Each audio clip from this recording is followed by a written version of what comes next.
Iran is on the boil. As streets burn and protests spiral into riots, U.S. President Donald Trump openly hints at direct intervention, raising fears of a dangerous new confrontation. And as the chaos spreads, the Khamenei-led regime unleashes a brutal crackdown, branding protesters U.S. and Israeli agents and blaming them for terrorism and arson across the country. Posting on his Truth Social platform, the U.S. president wrote that Iran is looking at freedom, perhaps like never before, adding that the United States stands ready to help. The statement offered no details, but its timing was unmistakable. Trump's message came amid nearly 2 weeks of sustained protests across Iran and follows repeated warnings from him that Washington could act if Iranian authorities kill demonstrators. Just a day earlier, Iran's supreme leader broke his silence. Ayatollah Ali Khamenei directly targeted Trump, calling him arrogant and accusing him of having blood on his hands. Khamenei warned that history shows rulers are often overthrown at the height of their power. Khamenei then turned his criticism inward. He accused protesters of destroying their own cities to please the president of another country. The unrest, he claimed, was not organic but driven by foreign interests.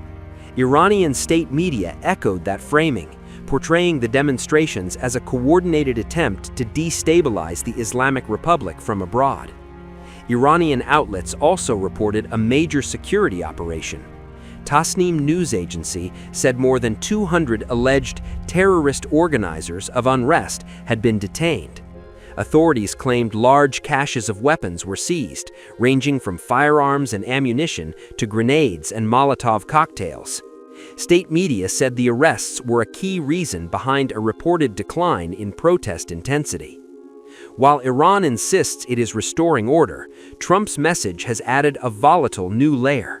Washington has not outlined what help would look like, but Tehran is treating the statement as confirmation of foreign interference. With mass arrests underway, protests continuing, and rhetoric hardening on both sides, Iran's unrest is no longer just a domestic crisis. It is becoming an international flashpoint.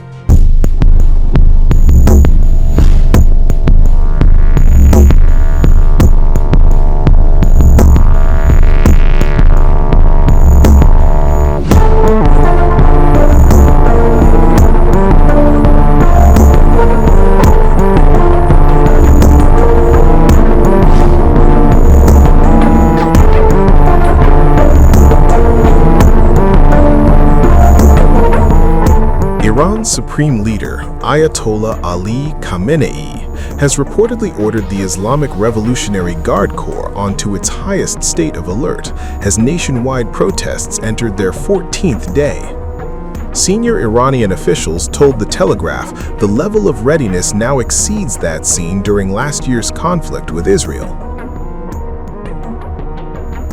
According to officials, Khamenei has placed his trust squarely in the IRGC, known as the Sepah, rather than the regular army or police. They say he believes the risk of defections within the guards is almost non-existent, unlike other security forces that have fractured during past unrest. One official described the moment bluntly: Khamenei has placed his fate in the hands of the IRGC. The guards are not just a military force, they are deeply embedded in Iran's economy, intelligence apparatus, and political system, making them the regime's most loyal pillar. Iranian officials also confirmed that underground missile cities have been activated. These fortified weapons complexes are designed to deter or respond to foreign threats, signaling that Tehran is preparing for both internal instability and external escalation at the same time. Officials dismissed reports that Khamenei might flee Iran if the situation worsens.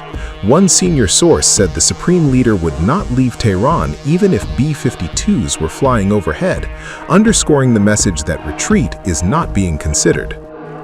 A day earlier, Khamenei addressed the nation in a rare and unusually personal speech. He accused U.S. President Donald Trump of arrogance and bloodshed, claiming his hands were stained with the blood of more than 1,000 Iranians. He warned that history shows rulers are often overthrown at the height of their power. Khamenei also turned his fire inward, accusing protesters of destroying their own cities to please the president of another country. He framed the unrest as foreign-driven chaos, alleging that vandals were acting in service of U.S. interests, not Iran's people. Last night in Tehran and a few other places, people came and did damage to their own buildings, ruining their own streets, in order to make the president of another country happy. Because he said that he would come to their aid, he should pay attention to the state of his own country instead.